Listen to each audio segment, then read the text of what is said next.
د مصر یو لوی عالم و شکیب ارسلان مصر کې لوی لوی علما تیر شوي دي، اوس هم پکې شته. د یو 2 کاله مخکې مصر ته تللی، اوس چې څومره علما دي ګیرې نشته. ها ګیرو له یې ښه مضبوط رخصت ورکړی، برېت یې هم ورسره نشته، او چې کوم یې مولی د هغه او د امیس پته نه لګي. ټولو پتلونونه اچولي او پینټونه او شارټونه یې چولي، هېڅ معلومات نشته، صرف دومره ده چې کوم لوی عالم درس کوي یا مانځه ته مخکې کېږي نو داسې یو بل شان پټکې روانې د چارسرېره چپلي کبابو په شان هغې په سر کړي. تاسو مې په دې میرې یاګونې ګیرې میرې نشته. لاړم جامع اظهر ته، لویه یونیورسټي ده، غټه یونیورسټي په دنیا کې. نو ما وی دې کې ډېر ښکلې ښکلې علمای او غټې غټې ګیرې به یې پس. او زما زوی ما سره و انیس احمد، هغه وی کې دا علمي عالم یې مونږ به دې د حدیثو اجازه ته مو غواړو، سند به لږ مضبوط شي. د ډېرو علماو سره هم پکې ملاقاتونه وکړل، کلیت الحدیث او کلیت اصول الدین او داسې نورې کلیې کالجونه، خو د زړه د خوږېدو هم پکې یو مو نه لید. صرف یو مې پکې ولید د کلیت الحدیث استاد چې هغه داسې د دې ګوتې د بند یا د 2 بندو برابر ګیره وه، بس نور مې پکې ګیرې والا ملا صاحب ونه لید، ټول بغیر ګیرو والا. ما هغه ته وې مې دینه لاسنیوه وکړو، دینه سند والو مې دې مونږ نه وکړي، مونږ نه دې سند والو، دینه مونږ دا خو ټول بل شان خلک. خو ډېر لوی لوی علما پکې پراته دي. د قاهرې مقبرې ته لاړم، حافظ ابن حجر عسقلاني رحمت الله علیه غوندې شخصیت پکې پروت، د علم غر. علامه عیني رحمت الله علیه د هغې مدرسې اوس هم شته، کچه مدرسې دي، د هغې هغه د حدیثو د لولولو مسند د خاورو ګټو په هغې مې لږه ناسته مو کړه. علامه قسطلاني، ابن الحمام، علامه حافظ زیلعي، امام طحاوي، دا د امام شافعي رحمت الله علیه، دا لوی لوی اکابر پکې دفن دي، ډېر لوی خلک. ورسره فرعون هم پکې پروت دی، میوزیم کې فرعون د مصر په عجیبګر کې پروت دی. نو موږ لاړو، نو ملګرو ته مې وې ګورې هسې نه ده د ملاقات نیتونه کې، چې تاسو وایئ چې موږ د فرعون ملاقات له ځو، د له عظمت او اهمیت خو کفر دی چې په دې نیت دی چې دا خو ډېر لوی سړی تېر دی، موږ ملاقات له ځو. ما یې نه ګورې، دا ډېر لوی جرم به اوس موږ وکړو. نو بیا څه له ځو؟ ما وې ده له پیغور له ورځو. پیغور لکه بخاري جلدثاني کتاب المغازیو کې د بدر واقعه کې راځي چې حضور پاک مبارک په بدر کې چې کماویا کافران مردار شوي، نو سی په هغه قلیب کوي کې غورځولې نو حضور آی کې ابو جهل مو، نو رسول الله مبارک وی دی چې ورشو او یو څو خبرې، نو پیغمبر علیه السلام پیغور لالته تللی. هل وجدتم ما وعد ربکم حقا، تاسو سره چې خدای کومه وعده کړې وه هم ټیک ومنته؟ فإنا قد وجدنا ما وعدنا ربنا حقا، موږ ته خو چې خدای کومه وعده کړې وه رښتونې شوه، ګټه یې راکړه، تاسو به څه کوئ؟ نو ما وی دله به پیغور ورکو. نو چې ورغلم فرعون په شیشه کې پروت و، نو ما ورته رامخ کړې، ما یې دې سپېمو ته دې وګوره، اتیزانه یا صاحب الزرتته،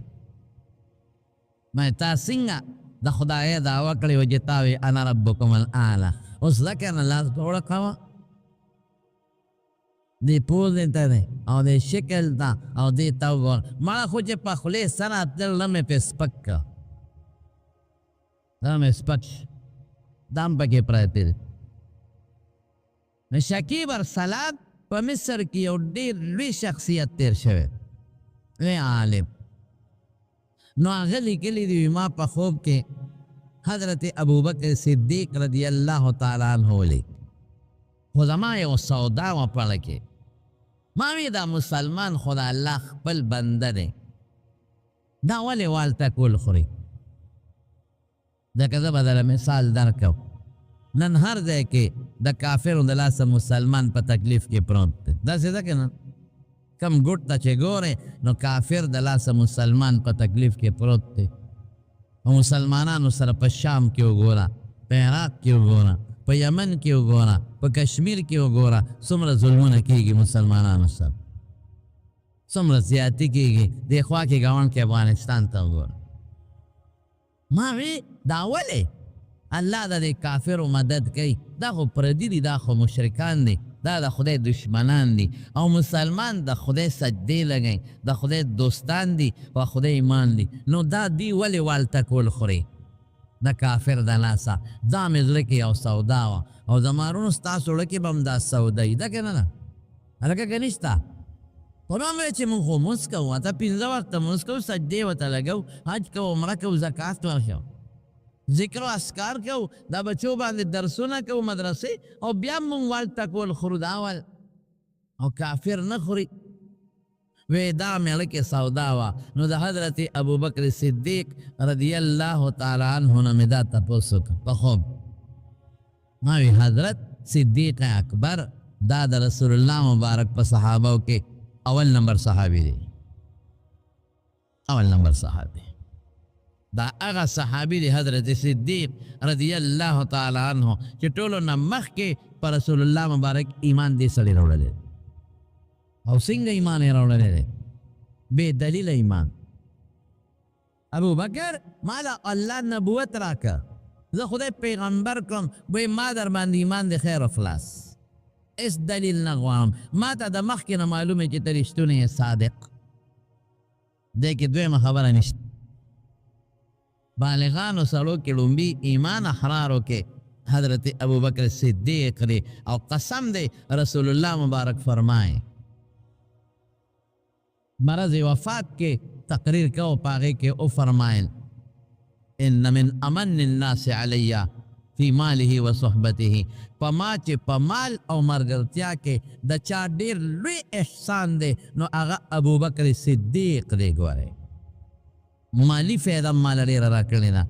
بدني فایده م راکړې ده، د هجرت صحبت یې م راسره کړې دی. او بیا او فرمایل په ما د چا بدل احسان نشته، که ما سره چا ښېګړه کړې د بدل مې ورته خلاص کړی دی. عام اعلان کوي په ما د چا بدل احسان نشته، که و ما ورته خلاص کړی دی. یو کس پاتې دی چې د هغه احسان او ښېګړې زما د سټ باندې پرتې دي، هغه له به الله د هغه د ښېګړو بدل د قیامت په ورځ ورکوي. یا څوک دی؟ حضرت ابوبکر صدیق. څوک؟ شوق سره وایې، لږ شوق سره وایې، رضی الله تعالی عنه. دا هغه صحابي دی د حضور پاک. او حضرت ابوبکر سوی الله رسول الله یو ارمان به قبر لوړم، یو ارمان ابسی ادا دی چې ته زما دا جیب خپل جیب وګڼې، لکه خپل جیب ته سړی هر وخت ګوتې ورمنډي، نه ښځې سره سلا کوي، نه بچو سره سلا کوي، نه دوست سره. جیب ته ګوتې ومنډي مسکین فقیر له ورکي، جیب ته ګوتې ومنډي ټماټر والی، جیب ته ګوتې ومنډي کرایه ورکي، جیب ته ګوتې ومنډي چې هله خیراتي ورکي، بچو له جامې کړی، چا سره سلا نه کوي. دا مې پاړه ارمان دی چې ته زما جیب کې ګوتې منډې او ما سره هم سلا نه کوي، شی دې راوباسې. دا ارمان دی. لوی سړی دی صاحب. رسول الله مبارک فرمای مال چې الله سره کړی دی، ما القا الی ربی، الله چې ما ته سره غرزولی دی، القیته الی ابي بکر، ما ټول ابوبکر ته ورغرزولی دی، ما غلا ورکړل. لوی سړی، لوی شخصیت. لیکن مولانا حضرت پرونو شکیب ارسلان غنه تپوس کوي ابوبکر دا مسله مې لکه پرته ده چې مسلمان د الله خپل نه او کافر پردی دی، دا خپل ولی وی په دا پردی. ما مې سودا ده. وی شکیب دا زمام سودا وه، نو ما د رسول الله صلی الله علیه وسلم نه تپوس کړی ده. درې قسمه خوبونه دي. یو ته مبشرات ویل کېږي. پیغمبر کتاب الرؤیا وګوره د بخاري او د ترمذي، مبشرات دي. صحابانو مې باقاعده پیغمبر مبارک تپوس کو من رأى منکم رؤیان، بیګا چا خوب لیدلی دی؟ یو به ما لیدلی، تعبیر به ولا وس. او بعضې خوب رسول الله مبارک فرمای من الرحمن، د هغه د الله د طرف نه زړه ته راځي. چې کوم قرآن او سنت سره لګي خبر خلاصه ده نور د ځواني دلیل د قطعي او یقیني ني وی تا چې کوم تپوسو کدا ما د رسول الله صلی الله علیه وسلم نه تپوسو وی حضور پاک راتو فرمایل چې ابو بکر ستا دا خبره ټیک تا چې دا خدای پاک ولې دا مسلمان دبی دا کافر د لاسه دا ځکه چې د دې په سوره اخلاص باندې عمل نشته قل هو سورت خو بچ راویخ شما ما وی چې زمونږ عمل خوشته د سوره اخلاص لومبی آیت ته الله احد قل هو الله احد چې الله یکتا د شریک نه لري دا زمونږ عقیده الله سره په ذات کې هم څوک شریک نشته یو دی الله سره په خپلو خاص صفتونو کې هم څوک شریک نشته یک تنها او الله چې کوم کارونه کوي قسم په خدای که داسې نور او سپوږمۍ هم څوک راوخیږي دې کې هم شریک نه لري سبا خبره ټیک ده بشک الله احد الله الصمد الله پاک ته ټول مخلوق محتاج دی په الله چاته محتاج نه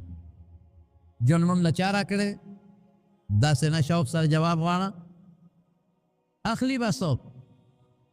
یو قدم کې چاته محتاج یو بیماری لړکیدو کې چاته محتاج یو ډوډۍ کې چاته محتاج یو اوبو کې چاته محتاج سترګې راپولو کې چاته محتاج غاښونو چتولو کې چاته محتاج یو ژبې ړکولو کې چاته محتاج یو بچو ورکولو کې چاته محتاج یو اور خلاصو یمسسک الله بدر فلا کاشف له الا هو چې الله رته ضرر رسي څوک نشي لرکول و یریدک بخیر فلا راد لفضله الله د خیر رسي څوک رکاوټ نشي جوړېد عقیده ده دمو هغه خبره کې اسبابونه بالاتر دي هغه کې بندنه غختلم منا او چې کوم د اسباب لاندې دي اسباب به استعماله خدا بنوي چې ډاکټر او دارو جوړ کړم عقیده بسی چې په دارو کې ډاکټر پلاس کې شفا چا چولې ده الله الصمد الله چاته محتاج نه دی موږ ټول چاته محتاج یو لم یلد ولم یولد نه بچیشته نه پلارسته زوی لور دا نشته نوسان وسی نشته بره نسب پلار نیکه نیا بالکل نشتا متخذ صاحبتا ولا ولدا نی بیبیشتا نه بچیشت ضرورت نه لري محتاج نه خدای ته موږ محتاج یو چې ضرورت ته ډوډۍ ضرورت ته کور دلار شي نو خدای ته موږ محتاج یو کنه الکه محتاج یو کنه دا ډبه ویلې بیا ولې ډبه چې ولته محتاج ډبه والے ظلم نه کوم خدای سره رښتیا وایي کو کنه کو سار وقتی چې وځي نو کټ اسخا پروتي او بستر او بالښت او هغه چې کم صادر په د پاسه پروت دی د هغې نه منجوڼیا جوړی او چې واپس کور ته لاړ چې ډوټۍ له راشي نو څنګه چلی بستره ښه مزېداره صفا تولۍ ښه صفا پرته او کټ هم درته ښه مزېدار پالنګ تیار پروت دا څوک کوي دا چې دې واده کړي نو بیبي او که د واده دې نه دی کړی را مخکې مور او خور چې د له ښه مزېداره سار راوړي ګرمه پراټه ورسره بیلی او ښه مزېدار جبر او باسې او برید په یو خوا او بل خوا غوړی را غوړی لوښي هم دقسې ګنده ورته پرېږدې او چې بیا راشې چانکې لکه د شیشې درته صفا کړي پیالې درته ایندلي پرچونې درته ایندلي ټیک ویم که غلطه وی او جامې ورته وباسې د هغې نسخه بین روانې د خولو ډک بین ته روانې غریبه دا نه وایي چې دا ولې هغې ښه مزېدار درته شرطي کي په صابون یې درته وینځي او بیا پې د لښې سري المارۍ کې درته اوېزانده کړي دا څوک دا ښځې دا خویندې او دا میندې دا خدمت ته نه کوي ډوډۍ هم دله پخوي ښځې کباب وتړه شوی دی هم درته پخوي ښځې نن میلمانه راغلي دي هم درته کوي په هغه ګرمۍ کې لګیا ده ماشوم جاړي هغه ماشوم هم درته قلاری سپلی هم درته پالش کوي پټکي هم درته ایږدي او چې څوک ګیره خري دا جامد سامان هم تیار ورته ایښودي داسې ده که نه دا ښځې تابعدارې درته ولاړې دي نیکانې او صالحانې او چې کومه عالمه ښځی علم یې کړی وي خو د خدای د لارې نه خبرې بیا هغه درله بیا لوټه هم برابروي منزله دې بیا په جانماز هم درکوي تسبیح هم لاس کې درکوي او که کتاب ته رجت سي نو کتاب هم درته راځي ماله مشکات راولا خو پیژني په منډه درته راوځغلی ماله چای پخه کا په منډه یې دله خو یو خبره درته کوم زموږ یو مولوي صاحب دی د هغه وې ښځې عالمه ده ښځې د بناتو مدرسه کې استاد مشکات شریف یې ښه او دوی ما کافیه ښوله مشکات شریف غټ کتاب دی او کافیه لږ رکوټي کتاب دی ما ورته ویل چای راله پخه کا وی شرمېږم نه د مشکات ښیم او ته کافیه ښې زه به دله پخوم که ته به یې راله پخې زه سینې یې یم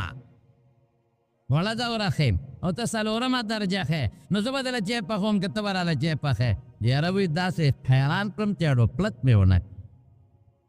دې کې م لږه ګزاره کوه ښه لږه ګزاره عالم ښه ده عالمه ښځه یو سړي کړې وه هغه ته وایي ګورې تا خو زه کوم خو شریعت مطابق ژوند به تېرو وی ټیک ده بلکل او که څه معلم یې زه معلم یې شریعت مطابق ژوند به تېرو وی بلکل خو وی شریعت کې ستا ټیک ده واده ده وی شریعت کې ستا د مور او پلار خدمت په ما نشته شریعت کې به ما له ځان له کور راکې شریعت کې ستا د خویندو د لیور خدمت په ما نشته بس زه به تا سره ځان له کوټه کې ما ته به ځان جدا کې سړی وی دا څه په مصیبت وړی دې سره څه وکړم عالم محترم سره څه وکړم زما د پلار خدمت به څوک کوي د مور به څوک کوي ماشومانو خویندو به څوک کوي وی نه تا ما سره واده وکړه شریعت مطابق ژوند به تېر کوو بس سړي هوښیار وی بلکل ټیک ته تا له به ځان له کور کړم زما د مور زما د خویندو زما د ماشومانو پلار خدمت په تا نیسته مې کوه خو ګورې زه به هم د شریعت مطابق به ما ته ژوند تېروي یو نو شریعت کې ما له څلور ښځې جایز دي یو به بله پوم یو به بله کوم ولې ما د مور خدمت به وکړي ته عالم یې ته به درس و تدریس کې هغه به غیر عالمه وکړم مور او پلار خدمت به کوي یاره وي سره وخوړوي دا شرط به ختم کوي او ښځې ته وایي چې دویمه ښځه در باندې کوم ما او دویمه ونه کوې ګورې دویمه چې چا کړې د شپې پاندرم پایې نه بره ختي شي او نه لاندې پاندرم پایې به ناست نو ښځو سره ظلم زیاتې به نه کوئ ښه وعده به انشاءالله ټول ویل بیا وایي انشاءالله تا دل به خدمت وي که په کور ستا بچي قلاره او چې عالم وي علم وکړې په ښځو تفسیر ورته وښایې قرآن ورته وښایې دین ورته زده کړې کوم ماشوم چې د دیندار او عالمې ښځې په غېږ کې لوی شو هغه نه به خدای شیخ الحدیث او شیخ القرآن جوړوي انشاءالله نو هغې څه وایي ما خو په سوره اخلاص عمل شته الله یو دې منه یکتا الله صمد دې منه الله الصمد بچی نشته ښځه نشته منم ولم یکن له کفوا احد د خدای مثل همسر هېڅوک نشته دا خو زه منم بیا مې سوچ کوه واقعي یو خبره شته د دې صورت یو مجموعي یو بل مقصد دی معنا نه د مقصد هغه مقصد باندې د مسلمانانو من حیث الاجتماع او من حیث الجمعیت عمل نشته څنګه دی یو عالم وی تخلقوا باخلاق الله دا ګورې حدیث نه دی ښه ځان کې د الله خو یو صفت پیدا کړي روجه الله خوراک نه کوي محتاج نه لري اوبه نسکي محتاج نه لري خواهشات نه لري محتاج نه لري نو یو ورځ به ځم اوبه نسکم ډوډۍ به نه خورم خوراک به نه کوم خواهشاتو نظر ساتم چې د الله دې صفت سره یو پوټې موافقت راشي د الله صفت ما کې نشي راتلی خو د الله خوی دې څه ناسا عمل وکړم اوس دلته راځه که نه دلته څه دی الله وی رسول الله مبارک فرمای ان الله جمیل یحب الجمال خدای خشته دی ښکلې ډولې دی دا ولې خوښ دی نو ځان ډولې ساته ګوره هغه صفت ځان کې راوله الله عالم او علیم دی علم وکړه هغه څه نشي کولی په علم زده کړه الله غني دی چاته حاجت نه لري داسې ژوند تېر کړه چې ته هم چاته د لاس نه نیولې محتاجه نه دا صفات پیدا کړه الله قادر دی تم ځان کې یو طاقت پیدا کا الله په شان نشو کې دی مونږ الله صفات مونږ کې کوم ځای بیا شرک به راشي الله قادر تم ځان نه شله ګیدړه مه جوړوه ځان ټیټ کا جومات ته په وخت د تهجد هم کوه خپل لمونځ اودس هم کوه نو دلته څه وایي دلته د الله یو صفت دی الله احد وحدانیت یووالی او ټیک ته مسلمان ځکه وال خوري چې د کې وحدت او یووالی نشته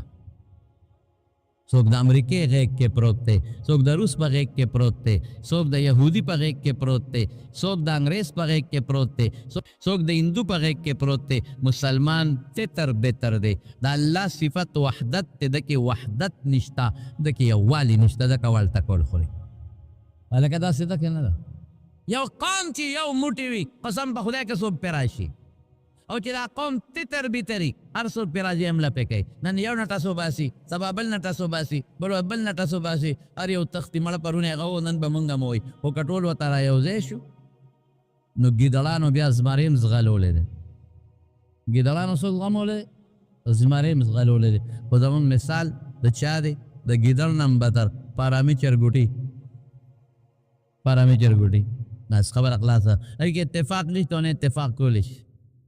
اسم نشته ری، مونږ کې وحدت نشته. که نن عرب و عجمو، نن عرب و عجمو او نن ټول مسلمان کالجسد الواحد رسول الله مبارک فرمای د یو وجود پشان ادریدل. ان اشتکا رأسه اشتکا کله، ان اشتکا عینه سترګه خوږیږي ټول دردیږي، سر خوږیږي ټول خوږیږي، پې خوږیږي ټول خوږیږي. که په یمن کې حمله وشوه ټول ورسره ولاړ، که په شام کې حمله وشوه ټول ورسره ولاړ، که په کشمیر کې حمله وشوه ټول مسلمان ورسره ولاړ. رښتیا ووایه امریکا به د خپم د ځای نه ونښودی، او چې چا په سر راله د هغه په سر راله، د چا په سر چې راله د هغه په سر راله. خامار راکوز شو یو لوی حوض ته، چندخان و پکې. چندخ یو خامنډه واله، اگر چندخ ته ویم خامار وی څه کوې؟ وی حضرت څه وی خو ما ته څه مه وایه. وی څه؟ وی جلسه جلوس را پسې ونه کې. هغه ته وی زما څه کار دی؟ وی ښه نو بس ما له یو چندخ دروازې را کوه، تا ته غږ نه کوم. ورځې بعد یې غټ چندخ باټه یو به یې نیوه خوله کې به یې ورکو، بل به یې بل نیوه خوله کې وی پخته ګورې سم شه ګورې خامار راغلی دی. چندخان خلاص شي. خامار هغه باټه ته وی چې نه خو وږیم ډوډۍ خوراک، وی هغه ټول خلاص شو. وی څنګه؟ وی څنګه دا چې به ټول خلاص شو که نه؟ وی ځان تیار ساته زه به څه خورم. وی دومره چې مې در باندې وخوړل، وی زه څه وکړم چې ته مې خولې خوار شه، یې خولې واځه چې کلب شو بس هغه هم تېر کړم. دغه مثال د دشمن دی، د امریکې او د بل او د بل او د بل دا را کوه، دا اخره کې کلب پرېږدي به نه. خو که مسلمان کې وحدت پیدا شو، لندن، یورپ، امریکا، اسرائیل، هندو، مګر مودي بس یې لرکوه. نن مودي راځي د پاکستان خلاف سترګې نیغې کوي. مودي نه سنت ته ګورو کار ته ګوره سړی، خدای ته وګوره. دا نشي کولی. خو کله مسلمان کې دا صفت نشته، وحدت او اتفاق. کور کې چې دننه اتفاق یې بار نه پې غلط شي نه، نو دا وحدت، الله واحد، وحدت په مسلمانان کې پکار دی. نمبر 1. نمبر 2 څه دی؟ دویم صفت یې څه دی؟ الله الصمد. دا صمدیت والا صفت پیدا کول پکار دی. حتی الوسع چې داسې مسلمان شي چې ټول مخلوق ده ته محتاج دی، چا ته محتاج نه. نن مسلمان چا ته محتاج دی؟ کافرو ته. جز دې خپله نه شي جوړولی، جز امریکې نه دی. نو چې کوم جز ته هغه نه والې او هغه ته تا سره وپې حمله کوم او تا سره پې جنګ کوم، نو ښه شی در باندې کوي. دشمن نه څوک سودا یل، دشمن نه موږ سیدونه اخلو. چې روانه شي مړه دا وایي د مولي چې روانه ده د مولا نه ده. وایي خدای ما څه چل کړی چې روانه ده د مولا نه ده. خلک سپومې ته وختل، دوی زاړه زوتی سپومې ته نه تور پسې د انور ته وخېږي مرخې. هلک سپومې ته وختل، ته روان شه سپومې ته، که ما د پیسې نه ونیولې زه به جرمدار یم. تا ته ګورو سپومې ختو ته ګورو، ته دې چت ته نه شي ختې نو سپومې ته به څه وخې. ته خو بکسو هم د چین نه هلې، خپله بکسو هم نشي جوړولی، د ګنډنو ستن هم نشي جوړولی، هم د چین نه راغواړې، او دا د بجلی تارونه هم د چین نه راغواړې، او سیوان او ټماټر هم د چین نه راغواړې. ته سپومې ته ختې شي، سپومې ته چې کېږي هغه نور قومونه دي. خلک سپومې ته وختل، مولیان مونږ زاړه یادوي. بلکل یاد ساته، مونږ زاړه یادو، خو کوم زاړه؟ اخلاق، عقیده، عمل د رسول الله مبارک در باندې زوته او درته یادو. او په ټکنالوژي کې درته دا نه یم چې غشي راواله، لینده راواله. اعدوا لهم ما استطعتم من قوه. دشمن میزایل جوړ که 2000 رینج، ته 4000 رینج جوړ که. هغه ټم بم جوړ کا دومره طاقت د هغه نه مضبوط طاقت والا جوړ کا نن که پاکستان اټمی قوت نه وي په یو 2 منټو کې به د انډیا نن تیر کړی وي او تا سره یو قوت شته قوت او طاقت نو ستا ته سترګې نشي رانیغول طاقت شته یو 2 جزونه یې راغلل یو 2 جزونه داسې ټیزونه یې ترې وستلي چې تر اوسه پورې ماشومان د شپې چې چغه کوي هغه د پاکستان جوړ بیا حمله راباندې وکړه دا ټیزن قوم ده ځان کې دا صفت پیدا کا صمدیت چې ته په خلکو جزونه خرڅ کې ته په خلکو ټینک خرڅ کې ته په خلکو میزایل خرڅ کې دا صفت مسلمان دا زموږ خو الحمدلله مړه پاکستان خو ښکلی ملک دی الحمدلله ټولو الحمدلله یا وایه الحمدلله دا نور د اوږدو خلکو واله اوږدو خلکو واله منجیله چې په سري منجیل نو یې سره سر پیسه ډېره دولت ډېر چې د لورې وادي د سرو زرو ټټۍ یې وله کوي د یو شیخ د لور واده د یو شیخ نو باتروم یې وله د سرو زرو جوړ کړی ټټۍ معدې کې وله ګل څنګه ورځي سرو زرو په ټټۍ کې به د سماتې څنګه کوي د سرو زرو جزونو کې ګرځي لیکن ټیکنالوژي نشته ټیکنالوژي صمدیت نشته بل صفت څه دی لم یلد ولم یولد د خدای د دین دپاره به نه پلار پیژنې نه به بچی پیژنې الله خو شته نه زما خو شته دین دپاره مثال در کوم د بدر غزا د حضرت عبدالرحمن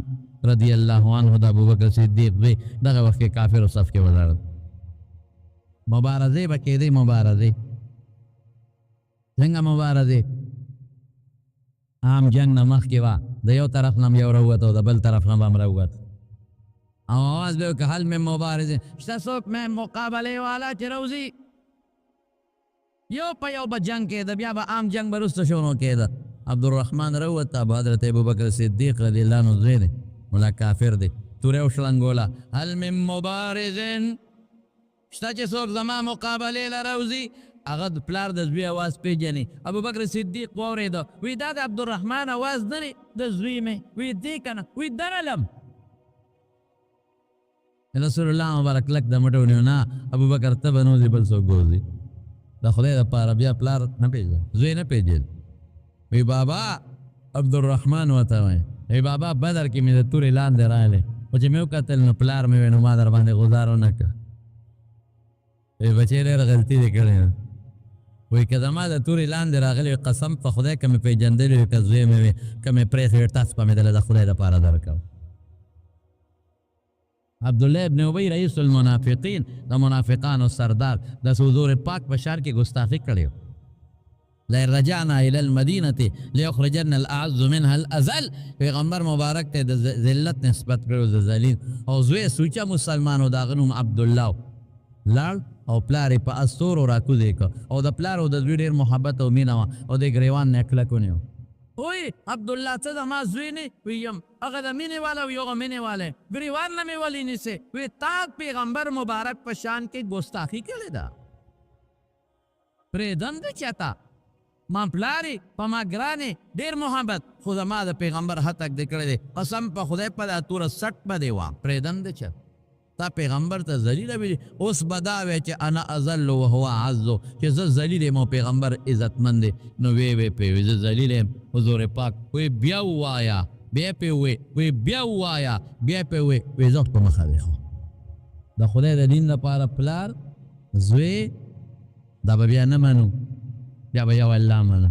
زوی رکاوټ راغی به هم نه منو پلار رکاوټ راغی به هم نه منو رور رکاوټ راغی اب هم نه منو دوست رکاوټ راغی اب هم نه منو څوک به منو ټوک سره ولم یکن له کفوا احد او داسې طاقت به جوړو چې د هغې مثل به نه ټول مسلمان به یو قوت یې چې مثل نه رښتیا راته ویم چې په دې سورې اخلاص د ټولو مسلمانانو عمل راغی چې یو موټی شي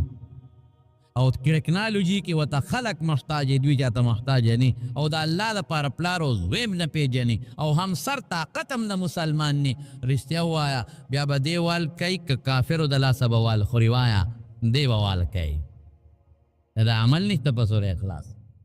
او زما وروڼو زه به یو بله خبره دلته چې ستا بچې او پردي بچې په جنګ شي نو هوښیار سړی پردي بچې وایي که خپل وایي نه پردي نه وایي دا څه کې پلوی جنگ جوړی بیا وایي د ماشومانو په سر پلار یې راغی ماشومې وه خپل لسه پیغله ورکوي ته ولې روانې کې پردې پوه شي هغه پلار هغه بیا ووایي نو په سلمان خپل دی چې دی روانې کې د لسه پیغله ورکوي بل نه ورکوي زمارونو دا ولې زمونږ عمل په سور اخلاص نشته دا ولې مونږ د الله نه لرې یو دا مونږ د خدای په مقابله کې د خدای دشمن شیطان سره دوستانه جوړه شو شیطان سره دوستانه ده بس الله کم چې بنایم حقیقي دی مونږ له رزق راکوي مونږ له ډوډۍ راکوي مونږ له جامه راکوي مونږ له بچي راکوي مونږ له عزت راکوي اما پرېښې دی چا سره دوستانه جوړه کړې ده ابلیس او شیطان سره او هغه خبیث دی پرېږدي نه هغه راته ځان خوب کړی دی ځان یې راته خپل کړی دی خو قسم په خدای کې دی پرېږدي دې نه پرېږدي پاره طریقه چې وایي دی د دې قرآن اخر کې الله څه وایي قل اعوذ برب الناس ملک الناس اله الناس من شر الوسواس الخناس د دې خبیث نه ځان ساته دا چې تا تړه ته وسوسې چې د نه ځان ساته دې دیاله ته پټ ناست د نه ځان ساته او الله دلته مستعاذ به درې ذکر کړل زما په نوم د ده نه ځان ساته زه به رتې بچ کوم نو ته به چې خدای د نه څنګه ځان وساتم دا خبیث خو مېړې ته ناست زه خو یې نه زما یو مفتدي و هغه وایي که دا شیطان خدای په ګوتو راکړه نو وایي زه به ورسره دا چل کوم چې په چکونو به تې سا وباسه ده خو مونږ غرق کړو ما وی چکونه خولې پې پلیته په ده به چک لګې دا خو داسې ده چې په ډیران باندې په غولو چک لګې ما ته وی مولوي صاحب ته به ورسره څه چل کې مې زه به په دا څلور انچي بور کې ورمنډم او په دا بورقه به یې وام او د ویښته به یې رسوم وی اوبه پې پلیته نو ښکاري خو نه خبیث کنه او په مختلفو شکلونو راځي یو سړی د دیوال غاړې ته ملست اردو ښه مزه ده شیطان راغی راپیسو یې پاسو هغه وی د خوبه دې ویستم خوارشې څه سوري لاندې پروت ومه او خوب راغلی و خوبه دې وی ظالمه دې خوا شره دیوال غورځېږي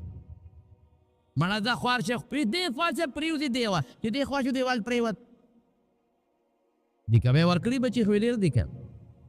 سړي ورمنډه کړي پیر صاحب خدای د سره ښېګړه و زه خو د مرګه بچ کړم خره چې د پاسولم ګنې که دا لوی دیوال را باندې را پروتی وي خو دې خو به زه چیخڼې کړی وم مرګ به ومه تا پیر صاحب دوا راته وکړه ته خو ډېر نیک سړی وی پیر نیم خوار شه شیطان یم نه نه مړه شیطان ته ګورو د خیر زرې د مرګه بچ کړم ته وایې زه شیطان وی قسم دی چې شیطان وی ما سره دې ښېګړه ولې وکړه وی خوار شه ښېګړه مې نه ده کړې که ما نه وې پاسولی او دا دیوال د باندې پرېتی وي نو شهید کېدې تا به هم راته په جنت فردوس کې مټې وهلې شهادت نه مې بچ کړی دومره خبیث په مختلفو لارو د تراتاویږي او پر یو سړي به اعوذ بالله من الشیطان الرجیم اعوذ بالله من الشیطان الرجیم نو شیطان د انسان په شکل کې راغی وایي دا په چا نه پناه غواړي د الله په نوم وایي د شیطان نه وایي څه چل یې کړی وایي څه کړي دي بیا وایي دا مونږ چې څومره ګناهونه کوو دا مونږ په شیطان نه کوو مونږ قتل زنا ټول ګناهونه او ته وایي څه کړي وایي خدای ته وایي زه شیطان یم هغه سړی ورته وایي په تا چا ګناه کړی تا چې پرون پر دې شوتل پڼ را په سر او ما د لور په لاس کې درکړ خپله دې وریبو په سر دې کې خو شیطان بدنامې تا چې پر دې کنډر کا غلا دې کوله نو زه شیطان یم تا له څوک زما بچي یا زه درغلی یم چې تا له مې جرنده لر کړي او هغه سیف مې راته خولي او امې را باندې را په اوږه کړي او تا چې پرونه پر دې ښځې کتل ما داسې شیشته تا جوړ کړی ما ورته نیښ کړی تا چې په ډس کو په هغه سړي باندې بل ورځ ټوپک ما در کړو ما در تماشه باندې لاسې خو ټول ګناهونه په خپله کوې یادوې شیطان نوم یادوې هغه هم حیران شو چې خدای داسې په مصیبت شیطان سره به څوک مناظره کوي د شیطان بچي سره نه چې کولی نو شیطان سره به څوک داسې په جنجال وی لکه ستا پکې څه نشته وي د صرف بوته راکاږم ویره دې څه مطلب وی راځه بویه ته یو دکاندار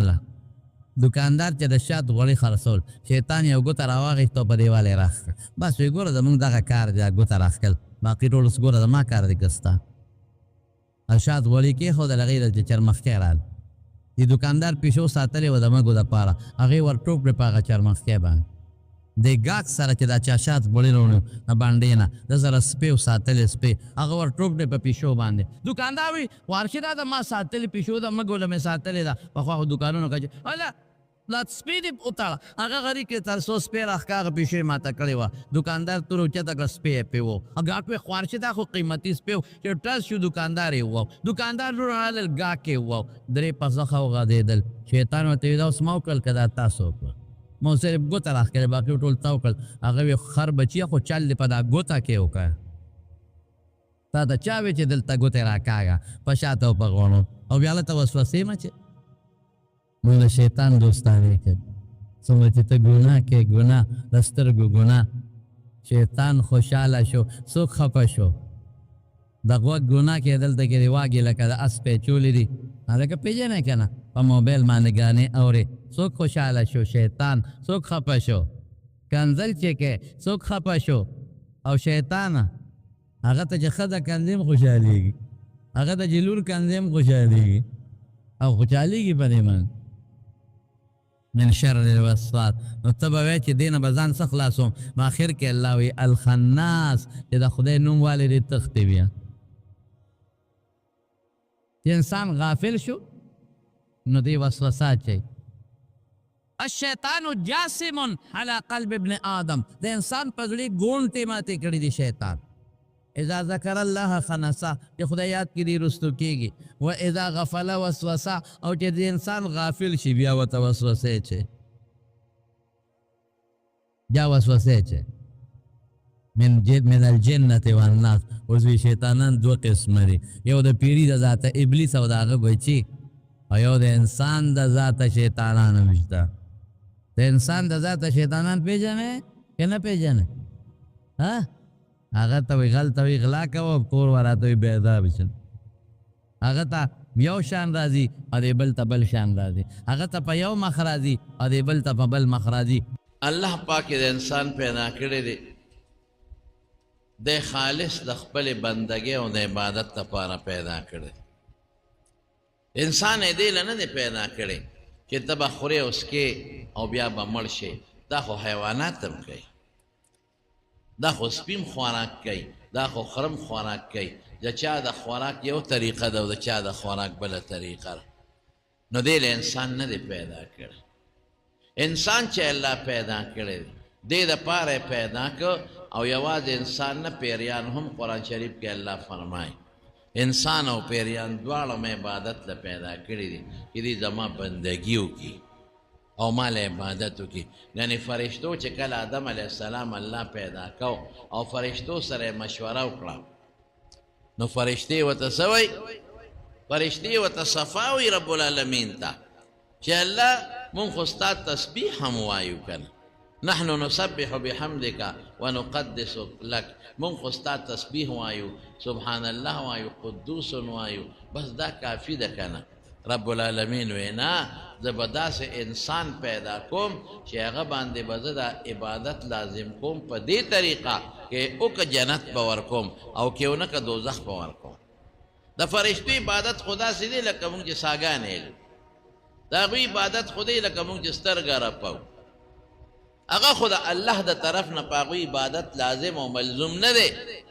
او دام نه لکه هغوی عبادتو کې خدای به جنت ورکي او که ونه کړو خدای به دوزخ ورکي دا خو نشته زمونږ د عبادت سره دا یو ټکي وتړو چې که دې بني آدم د انس و جنس انسان او پیري زما عبادت او بندګي وکړه نو هغه خوشحالی به ورکوم ما لا عین رأت ولا اذن سمعت ولا خطر على قلب بشر چې هغه نه غوږ اورېدلی دي نه یو سترګې لیدلی دي او نه د چا په زړه کې تېرېدی شي او که چرته زما بندګي او نه کړه د بل چا بندګي وکړه او په دنیا کې زما عبادت او نه کړه نو داسې سزاګانې به ورکوم داسې سزاګانې چې د انسان په خواب او خیال کې هم دا سزا نشي تېرېدی رونو بندګي د الله وکړې عبادت د الله وکړې الله ته ځان نږدې کې دغه دنیا د عبادت ځای دی قبر کې بیا عبادت نشي کولی قبر کې بیا مونځ نشي کولی بعضې خلکو له به قبر کې هم خدای توفیق ورکړي لکه رسول الله صلی الله علیه وسلم فرمایي وی چې معراج ته تلم نو موسی علیه السلام مې په قبر کې ولیدی یصلي مونځ یې کاوه او زمون علماء لیکي زمون عالمان وی بعد انسان چې په دنیا کې څه عمل کوي نو خدای پاک په آخرت او په قبر کې د هغه عمل جاری ورته ساتي. بعض خلکو څه لازمه نه ده. یو خبره مې ذهن دراله، یو ډېر لوی عالم و د قرآن شریف قاری و د قرآن شریف مفسر او قرآن شریف به لوسته، نو چا په خوب کې ولیده وی الله د سره څو کړل، وی د الله نه مې دا سوال په دنیا کې م کړی و چې مړ شم هم مې د الله نه دا سوال وکړ، فرشتو راته سپوسونه وکړل امې ټیک کړل، وی الله وی اوس د څه وخت دی؟ مې الله یو درخواست کوم که هغه قبلې ما ته دا توفیق راکړه چې د قرآن شریف تلاوت شروع کړم. دا مې په دنیا کې مرمانو او دا مې په قبر کې مرمان دی. دا توفیق راکړه چې زه د قرآن شریف تلاوت شروع کړم. نو ما د قرآن شریف تلاوت شروع کړی. وی ته خو بوزګارې تلاوت څومره کې؟ وی دلته ستړی کېدل نشته، دلته وږي کېدل نشته، دلته ناره نشته، ما له خدای جنت را کړی دی په قبر کې، او یو شان د قرآن شریف تلاوت کوم. وی څومره به دې کړي؟ وی دا 1,000 کرتونه مې زیات ختمونه کړي. نو دا سړی ورته حیران شو، وی د خدای بنده تا ته به څوک در رسېږي؟ دومره ختمونه څوک کولی شي؟ او ته څه وایي؟ او ته وی که تا په دنیا کې صرف قل هو الله احد صورت اوې یا یو آیت ته د قرآن شریف تلاوت کې په دنیا کې، نو الله په تعالی دومره اجر درکوي چې زما په دې 1,000 ختمونو دومره اجر نشته. ځکه چې دلته زه کوم آخرت کې ثواب نشته. دا خواصې زما خوښه و، الله ته مې سوال وکړو، الله وی کوه. نو ما شروع کړو. نو د ثواب ځای خو قبر نه دی، د ثواب ځای خو آخرت نه دی، د ثواب ځای خو جنت نه دی. هغه خو د دې ثوابونو نتیجه او انعام بالته بلاویږي. د ثواب ځای خو دنیا ده. رونو دغه دنیا د عمل ځای دی. که دلته د عمل وکړو باس کامیاب شوې، او که دلته د عمل ونه کړو ناکامې.